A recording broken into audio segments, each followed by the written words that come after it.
A ver, pensemos en esto por un segundo. Un criminal ataca, aparentemente al azar, y deja a los investigadores con un rompecabezas enorme. No hay conexión entre las víctimas ni un motivo claro. Entonces, ¿cómo se atrapa a un fantasma? Bueno, pues resulta que cada fantasma deja un mapa invisible de su propia vida.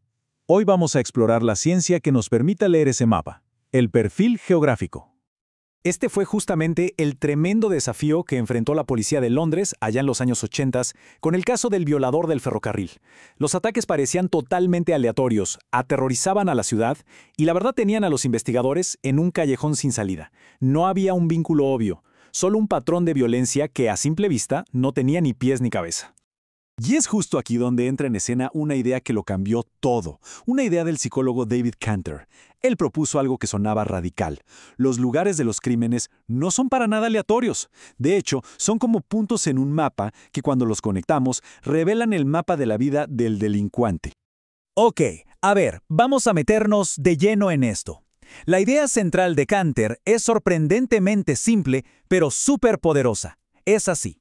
Se toman los dos crímenes más lejanos de una serie y se traza un círculo usando esa distancia como diámetro. Lo más probable es que la base del criminal, su casa, su punto de anclaje, esté en algún lugar dentro de ese círculo. Y así, de repente, ¡pum!, el área de búsqueda se reduce de una forma increíble. Y a partir de esta idea, Cantor identificó dos tipos principales de delincuentes según cómo se mueven. Por un lado está el merodeador, que es como una araña en el centro de su telaraña. Sus crímenes ocurren alrededor de su casa. Y por el otro está el viajero, que se va a una zona de casa completamente diferente, lejos de su hogar. Entender esta diferencia es, por supuesto, clave para saber dónde empezar a buscar. Pero claro, la cosa no es tan simple como solo dibujar un círculo. La ciencia ha ido afinando esta idea con principios psicológicos mucho más profundos sobre cómo se mueven los depredadores humanos. Vamos a ver cómo se va construyendo todo esto. Pensemos en nuestra propia vida. La mayoría de las cosas que hacemos las hacemos cerca de casa. Es más fácil, es lo que conocemos. Bueno, pues los criminales no son tan diferentes. El principio de decaimiento de la distancia nos dice que la mayoría de los delitos se cometen relativamente cerca de ese punto de anclaje del delincuente. Es básicamente la ley del menor esfuerzo aplicada al crimen. Esa es una pregunta excelente. Si la cercanía es tan importante, ¿por qué no atacar en la misma calle? La respuesta nos lleva a un concepto psicológico que es fascinante. Es que, piénsenlo, a nadie le gusta causar problemas donde vive. Este concepto, que se llama zona de amortiguamiento o zona de seguridad, es la excepción clave a la regla. Los criminales crean un área segura alrededor de su casa en la que no actúan. Es como una zona de exclusión para evitar que los vea un vecino o alguien que los conozca. Demasiado arriesgado. El criminólogo Kim Rosmo llevó esto un paso más allá y clasificó las estrategias de los delincuentes. El cazador opera en su territorio, como el merodeador clásico. El cazador furtivo viaja a un coto de caza específico. El trampero, por su parte, tiende una emboscada, atrayendo a la víctima a su terreno.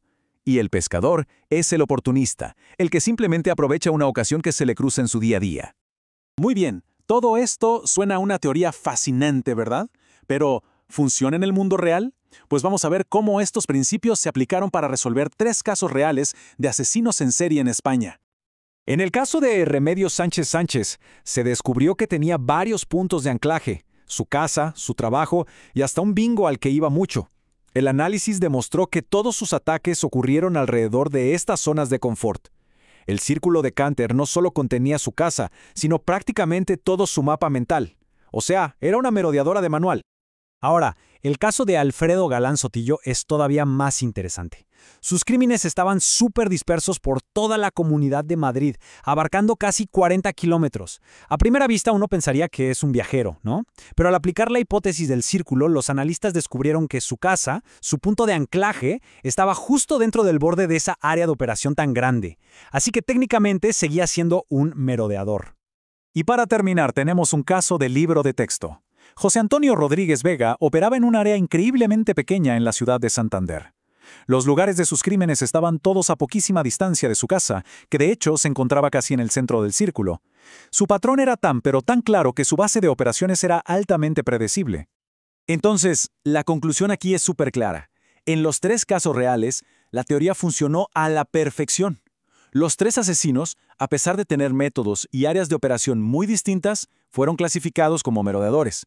Y lo más importante, en cada caso, la hipótesis del círculo habría sido como una brújula para los investigadores, apuntando directamente a su zona de residencia.